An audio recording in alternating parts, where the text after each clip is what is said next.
देवों की ये पावन भूमि जो धरती पर स्वर्ग कहलाती है, भारत मां की शान है जो, और शूरवीरों का अभिमान है जो।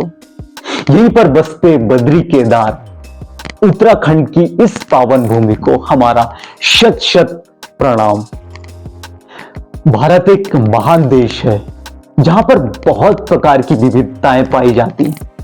यानी हम यहाँ के नागरिक ईमानदार रहते हैं, वफादार रहते हैं, शालीनता भरे रहते हैं, लेकिन यदि जब बात आती है पराक्रम दिखाने की तो हमारे दुश्मनों को भी पता है कि हम किस प्रकार से उनकी जड़ें उखाड़ना जानते हैं। ठीक इसी प्रकार इसी के नक्शे कदम पर चलता हुआ उत्तर भारत के हिमालय की गोद में बसा हुआ हमारा उत्तराखंड में भी आपको सभी प्रकार की चीजें मिल जाएंगी। जहां पर भी विविधताओं से भरा हुआ है उत्तराखंड। यहाँ पर हमें ईमानदारी मिलती है, हमें सज्जनता मिलती है, हमें शालीनता मिलती है। जहां पर हमें साधु संन्यासी मिलते हैं, प्राकृतिक स्रोत मिलते हैं और प्राकृतिक सौंदर्यता मिलती है। लेकिन जब बात आती है पराक्रम दिखाने की तो ऐसे ऐसे योद्धाओं का, ऐसे ऐसे वीर वीरांगनाओं का गढ़ है उत्तराखंड, और अभी भी विश्व प्रसिद्ध हैं हम। और किस प्रकार हमारा कंट्रीब्यूशन है देश में और विदेश में, आज उसके बारे में जानेंगे। दरअसल काफियों के मन में ये आशंका बोल लिया जाए या गलतफहमी है या थोड़ा बहुत जानकारी का अभाव है। काफी लोगों से मैंने ये सुनने, देखिए हर कोई उत्तराखंड के बाहर उत्तराखंड वासियों को सोचता है कि ये सिंपल हैं, सरल हैं, भूला भूला करके भी बात करते हैं। और साथ साथ में कईयों के मुंह से तो ये भी सुना गया है कि हम कहीं किसी बाहर राज्य से भाग कर आए थे, अपनी जान बचा कर आए थे, लेकिन ये सरासर गलत है। आप सभी की आंखें खोलने के लिए आज का ये वीडियो है। तो उत्तराखंड की बहुत सारी बातों से हम कुछ बातें करेंगे, वीर वीरांगनाओं को याद करेंगे। और आप अगर बाई चांस ये चीजें सोचते हैं जो मैंने अभी बात की है, तो आपकी आंखों से पट्टी हटाएगी ये वीडियो जो हम देखेंगे। तो आप सभी को नमस्कार, आप सभी का स्वागत है आपके अपने चैनल कोटनाला केदार में। मैं आपका दोस्त हिमांशु कोटनाला। तो सर्वप्रथम तो आज 8 नवंबर है, उत्तराखंड दिवस की 24वीं वर्षगांठ पर आप सभी को, हम सभी को बहुत बहुत शुभकामनाएं। तो बहुत बड़ी चीजों में से कुछ कुछ कहानियों की हम बात करेंगे। ऐसी कहानियां जो हमें पुराने काल से लेकर आज तक के काल की, हम छोटी छोटी चीजों के बारे में जानेंगे, छोटी छोटी वीर योद्धाओं के बारे में जानेंगे, वीर वीरांगनाओं के बारे में हम लोग जानेंगे इस चलचित्र में। तो सबसे पहले तो हम सभी जितनी भी हमारी कोटनाला केदार की टीम है, उस हम लोगों ने जो भी शोध किए तो वो आपके सामने, आपके समक्ष रखेंगे। देखिए वैसे तो भारत इतना महान देश है कि भारत के जितने भी राज्य हैं, जितने भी क्षेत्र हैं, उनमें कहीं ना कहीं वीर वीरांगनाओं की कोई कमी नहीं है। लेकिन छोटे मियाँ तो छोटे मियाँ, बड़े मियाँ सुभान अल्लाह, खूब लड़ी मर्दानी, वो तो झांसी वाली रानी थी। ये कविता हमारे खून में समा चुकी है, क्योंकि बचपन से ही हम इस कविता से बिल्कुल समाये हुए हैं। और ये कविता हम सुन सुन के याद करते हैं उस वीरांगना को, रानी लक्ष्मीबाई की, कि क्या क्रांति रही होगी वो 1857 की। तो आज बात करेंगे गढ़वाल की, आज बात करेंगे उत्तराखंड की झांसी की रानी की। और ले चलते हैं आपको 1857 से 2 शताब्दी पूर्व। हम बात कर रहे हैं तीलू रौतेली की। जन्म हुआ था इनका चांदपुर क्षेत्र में हुआ था। पिता भूप सिंह, भाई भगत सिंह और दूसरे भाई फतेह सिंह। उनकी बहादुरी देखते देखते ये बचपन से ही बिल्कुल बहादुर हो गई, वीरांगना बन गई है, क्योंकि इनके परिवार में भी वीरों की कमी नहीं थी। जब 15 साल की हुई तो भवानी सिंह से इनकी सगाई तय हो गई। और उस समय गढ़वाल असुरक्षित था, सुरक्षित बिल्कुल नहीं था। किससे? कत्यूरियों से। तो कत्यूरी, क्योंकि कत्यूरी शासक हुआ करते थे, वो आक्रमण करते रहते थे, वहां के लोगों को परेशान करते रहते थे। उसी के साथ लड़ते इनके पिताजी, इनके दोनों भाई और इनके मंगेतर शहीद हो गए। जब वो शहीद हो गए तो सबका मनोबल टूट चुका था। लेकिन तीलू रौतेली, जैसे हम लोग जानते हैं, बचपन से ही वीरों को देखते देखते वीरता आ गई। इन्होंने अपने गुरुजी अपने गुरुजी को साथ लिया, शिशु पोखरियाल जी को साथ में लिया अपने गुरुजी को। साथ साथ में इन्होंने अपने करीबियों को, रिश्तेदारों को, दोस्तों को अपने साथ संगठित करके एक बेहद मतलब बहुत बड़ी इन्होंने एक सेना बना दी, जो कि बहुत शूरवीर थे उस सेना में। और ना कि इन्होंने कत्यूरियों से लड़ा, लेकिन उनके जहन में इतना बड़ा खौफ पैदा कर दिया कि वो गढ़वाल के आगे आंखें तक नहीं मिटा पाए, ना जुटा पाए। तो ये थी कहानी उत्तराखंड की रानी लक्ष्मीबाई की। उसी दौरान 16वीं शताब्दी में ही एक और वीरांगना की कहानी सुनते हैं। ये कहानी है नक्कटी रानी की। ये कहानी है रानी कर्णावती की। दरअसल ये उस समय का वो समय है जब दिल्ली में शाहजहां की ताजपोशी हुई थी। सन तकरीबन 1628-1629 का था। तो शाहजहां, क्योंकि मुगलों ने उस समय पूरे देश पर अपना पराक्रम दिखाया हुआ था, पूरे देश को अपने अंडर लिया हुआ था, तब उन्होंने प्रस्ताव भेजा गढ़वाल में भी कि हमारी ताजपोशी में आप भी शामिल हो जाए। लेकिन वो जो प्रस्ताव था वो कोई वैसा प्रस्ताव नहीं था, वो इस प्रकार वो हुक्म टाइप का दिया हुआ था। जैसे होता है ना कि आमंत्रित करने वाला एक अलग चीज होती, लेकिन वो हुक्म दिया हुआ था कि आप आइए। तो रानी कर्णावती, इनके बच्चे तो उस समय बहुत छोटे थे, पृथ्वी शाह मात्र 10-11 साल की उम्र रही होगी उनकी, लेकिन जो इनके महिपत सिंह थे, इनके जो पति थे, वो बेहद ज्यादा शूरवीर थे। तो उन्होंने ठोकर मार दी, उन्होंने वो प्रस्ताव को ठुकरा दिया कि हम नहीं जाएंगे यदि हमें सही तौर पर हमें इनवाइट ना किया, हमें आमंत्रित ना किया। उसी दौरान कुमाऊं में एक युद्ध के दौरान वो शहीद हो गए। जब महिपत सिंह शहीद हो गए तब पूरी बागडोर आई, क्योंकि पृथ्वी शाह छोटे थे उस समय, 11 साल की उम्र थी केवल। तो सारी जिम्मेवारी आ गई, पूरा शासन की जिम्मेवारी आ गई रानी कर्णावती पे।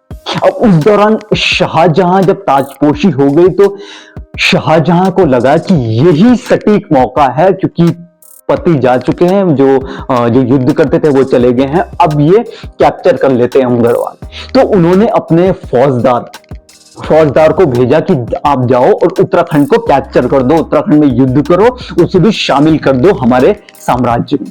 तो वो देहरादून से लड़ते लड़ते देहरादून को कैप्चर करके, डोईवाला को कैप्चर करके, ऋषिकेश IDBL, जिस इस समय IDBL है, उसे कैप्चर करके वो पहुंच गए आपका देवप्रयाग यानी गढ़वाल पहुंच गए। अब रानी कर्णावती जोश में तो थी, लेकिन उन्होंने होश का दामन थाम के रखा कि क्या सिचुएशन रहेगी। कि दरअसल उनके जो सिपा सलाहकार थे, जो उनके करीबी थे, उनमें माधव सिंह भंडारी जैसे बेहद शूरवीर, उनकी बात हम आगे करेंगे, और भी बहुत अच्छे थे। तो उन्हें राय दिया करते थे कि इस समय में आपको क्या करना है। तो जो शाहजहां ने अपने फौजदार को भेजा था, उन्होंने एक चिट्ठी लिखी ऊपर कि हम बिना युद्ध किए हुए यदि आप हमारा आधिपत्य स्वीकार कर लेती हैं तो हम युद्ध नहीं लड़ेंगे, आप लोगों की जान बच जाएगी, लेकिन उसके लिए आपको आधिपत्य भी हमारा स्वीकार करना पड़ेगा, साथ साथ में आपको 10 लाख रुपए देने पड़ेंगे। तो रानी ने उस समय उनको चकमा देने के लिए बोल दिया, हाँ ठीक है, मैं देने को तैयार हूं, हम युद्ध नहीं करेंगे। तो उस दौरान जो महादेव सिंह भंडारी थे और भी देवदत्त थे, काफी सारे इनके उसमें योद्धा थे, उन्होंने ये सलाह दी।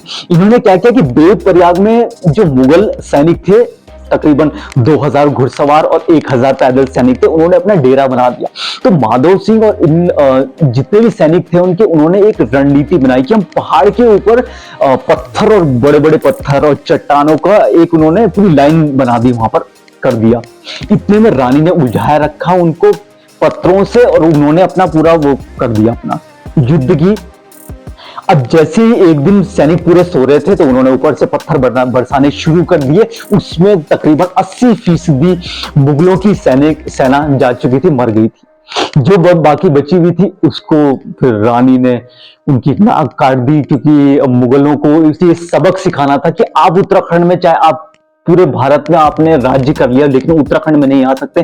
तो ये इतनी ज्यादा शर्मिंदगी वाली बात हो गई कि इससे परेशान होकर जो फौजदार था, जो वहां गया था, क्योंकि नाक कट गई थी, तभी नक्कटी रानी भी कहा जाता है कर्णावती को, उन्होंने सुइसाइड कर दिया था, उन्होंने आत्महत्या कर दी थी। इतना ज्यादा जलील होकर मुगल वहां से आए थे। सोचिए, मुगलों ने उस समय आधिपत्य था पूरे देश में, लेकिन वहां पर उत्तराखंड में गढ़वाल में मुंह की खानी पड़ी।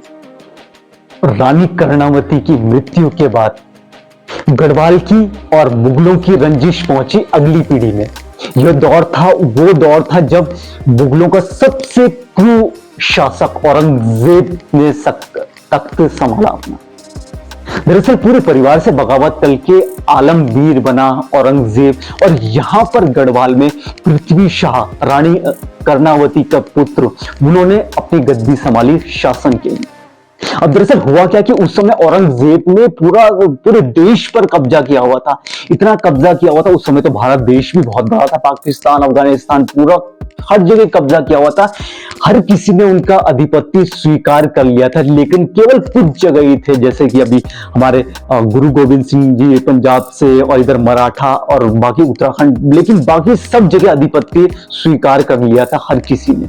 अभी बात आती है तो औरंगजेब को यह डर लगा कि दारा शिकोह, उनका बेटा सुलेमान शिकोह, ये कहीं बगावत ना कर दे, तो इसके डर से उन्हें सुलेमान शिकोह को मारने की बहुत जरूरत पड़ गई। लेकिन सुलेमान शिकोह भी जानता था कि कहीं ना कहीं औरंगजेब के मन में क्या चल रहा है।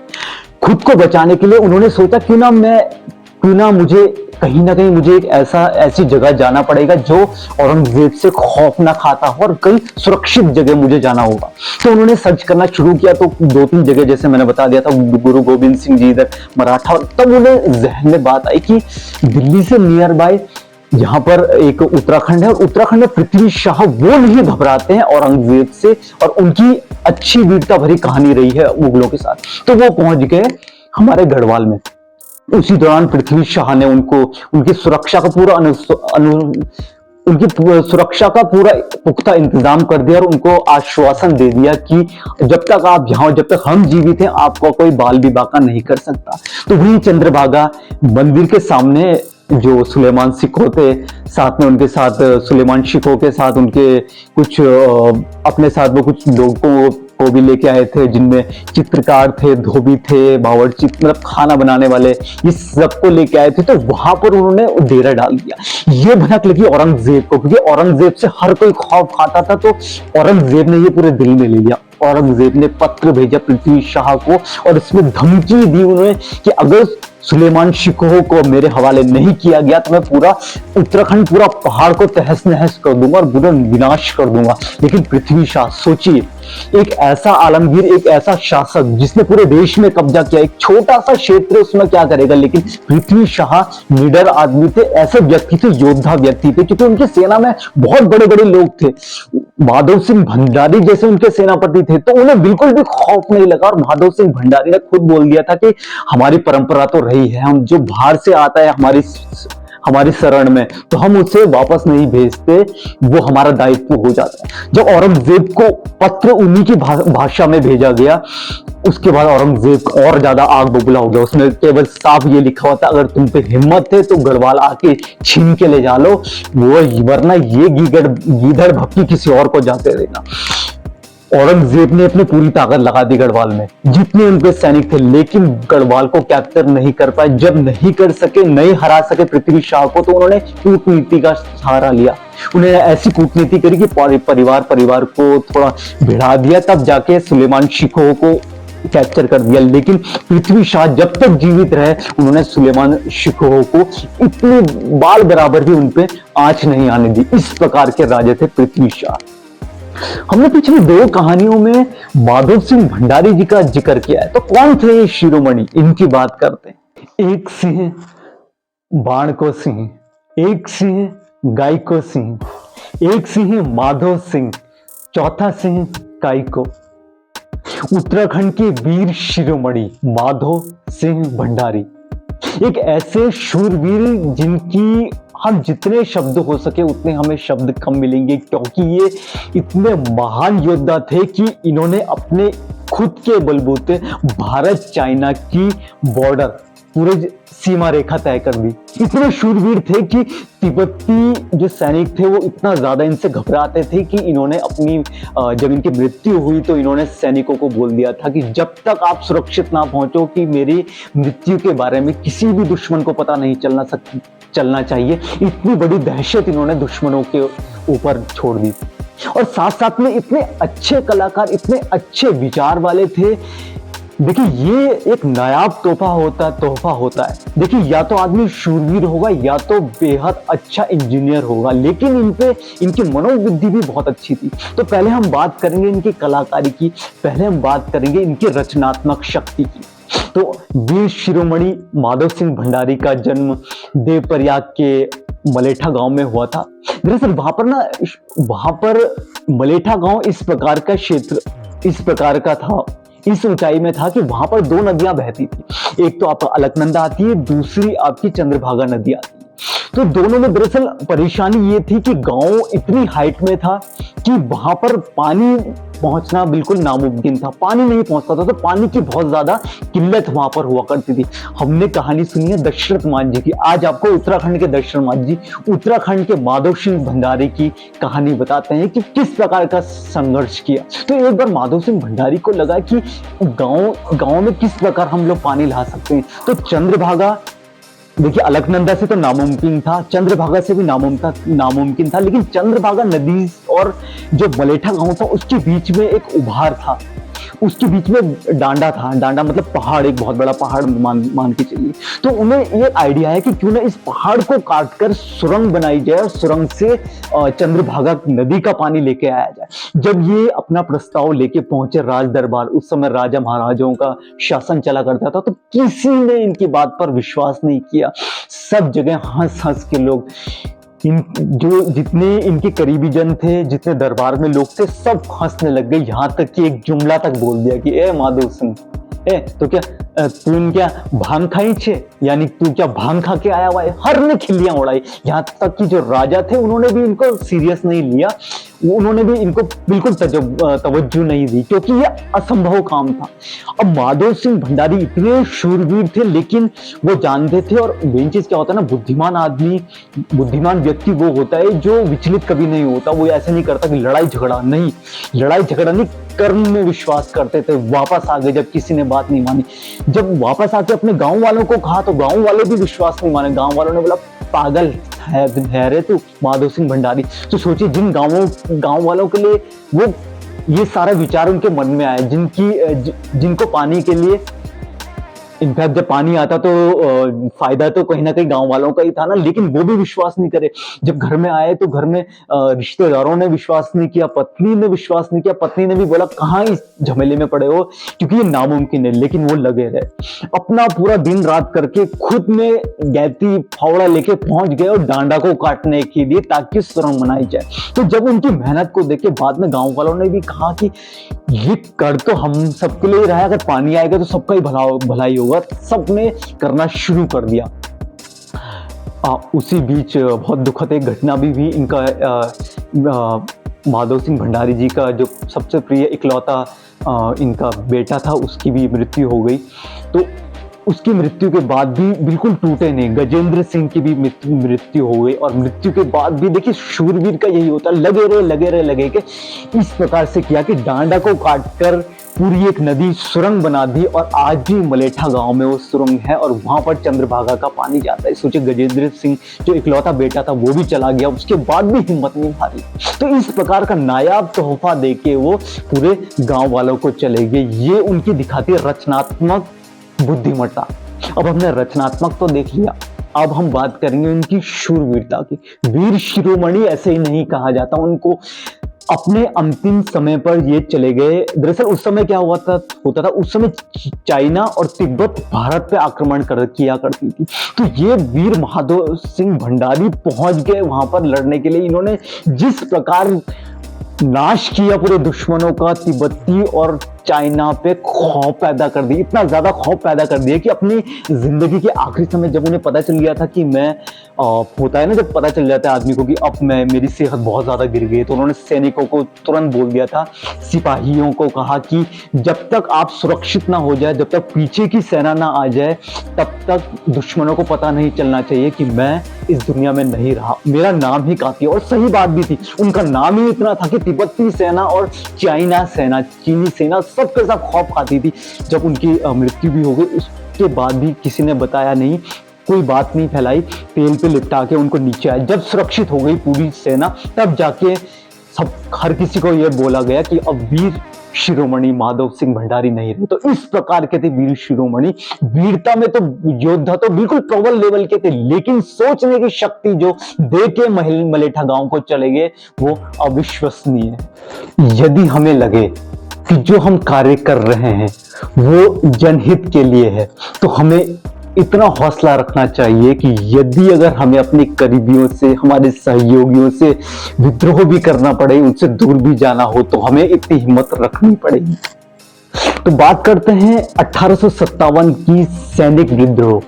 हम सभी ने मंगल पांडे जी का नाम सुना है कि किस प्रकार उन्होंने सैनिक विद्रोह किया था और 1857 की अंग्रेजों के खिलाफ क्रांति का बिगुल बजा लिया। अब हम बात करेंगे उत्तराखंड के सेकंड मंगल पांडे भी बोल सकते हैं हम बात कर रहे हैं वीर चंद्र सिंह गढ़वाली की। जैसे की बात है, जन्म हुआ था 25 दिसंबर सन 1890 के आसपास में हुआ था, थैलीसैंड गढ़वाल में, गढ़वाल रेंज में।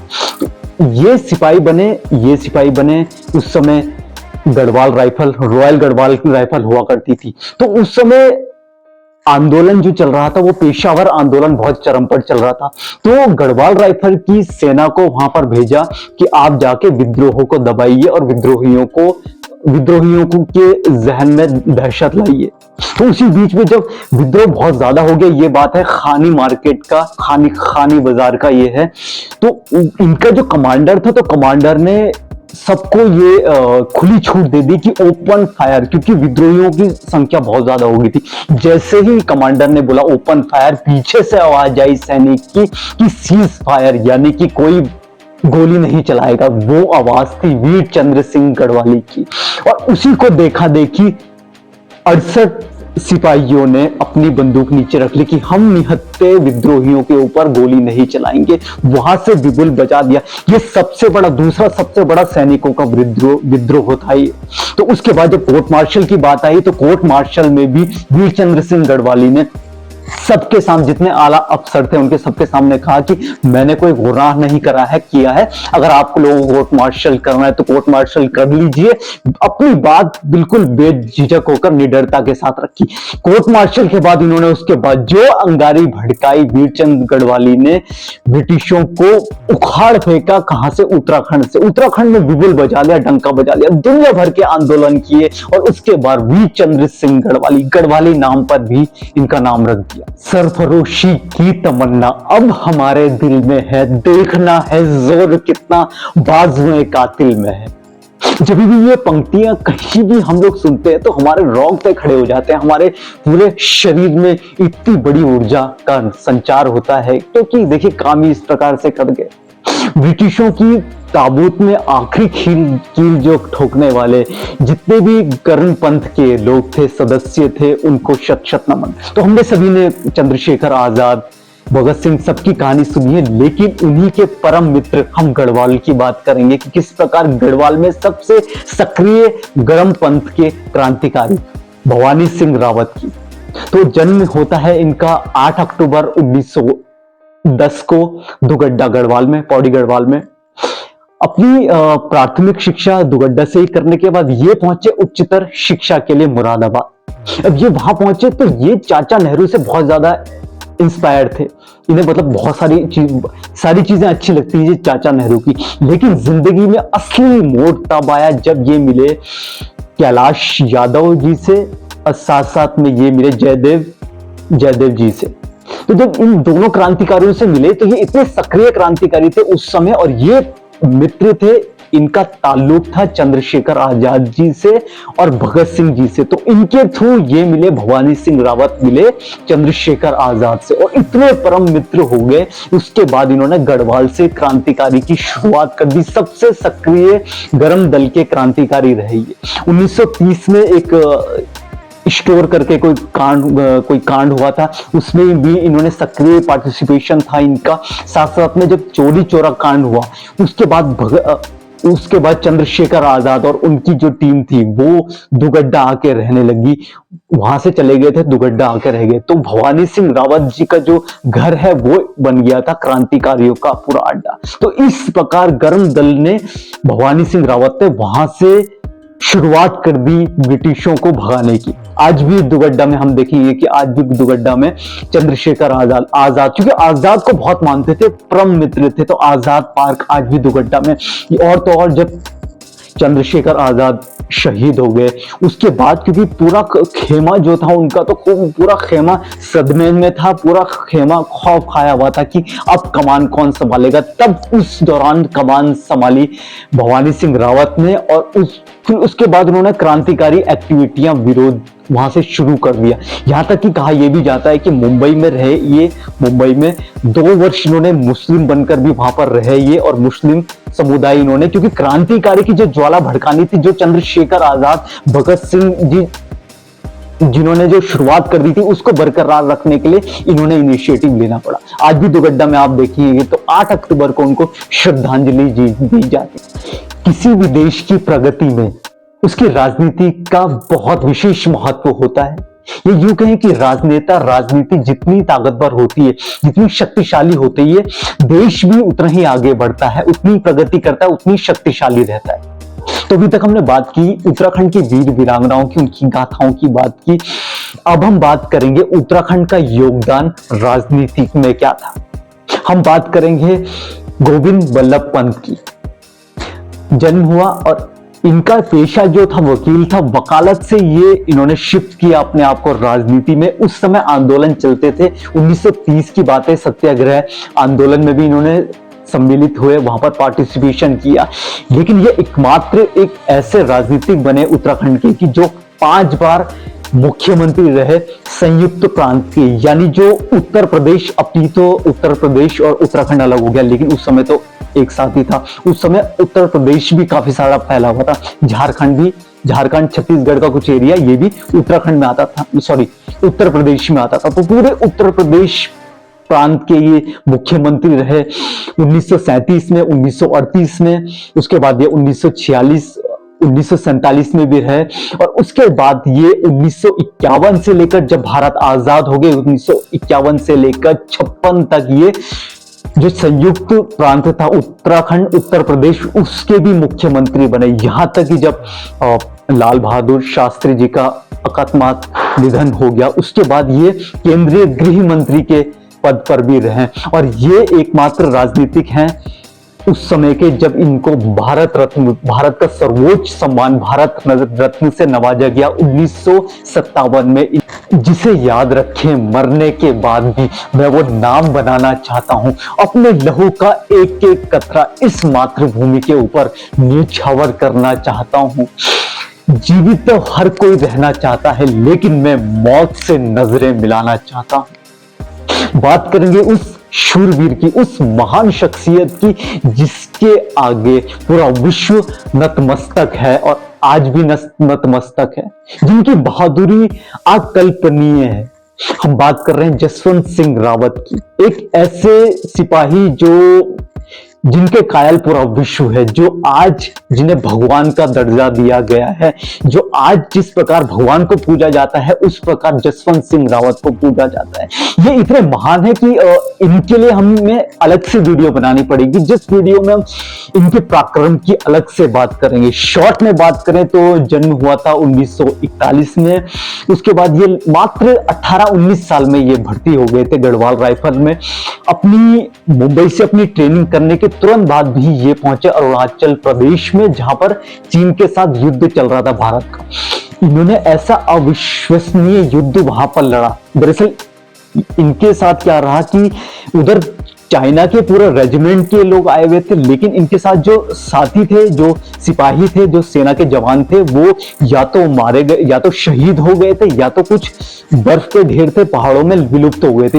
ये अकेले अकेले बचे थे जसवंत सिंह रावत, और मात्र 21 वर्ष की उम्र में, और सामने थे दुश्मन के 500 से 1000 दुश्मन थे सैनिक। उसके बाद इन्होंने क्या किया, उनकी मशीन गन को लेके आए, उनकी मशीन गन से ये चारों तरफ राउंड फायर करना शुरू कर दिए।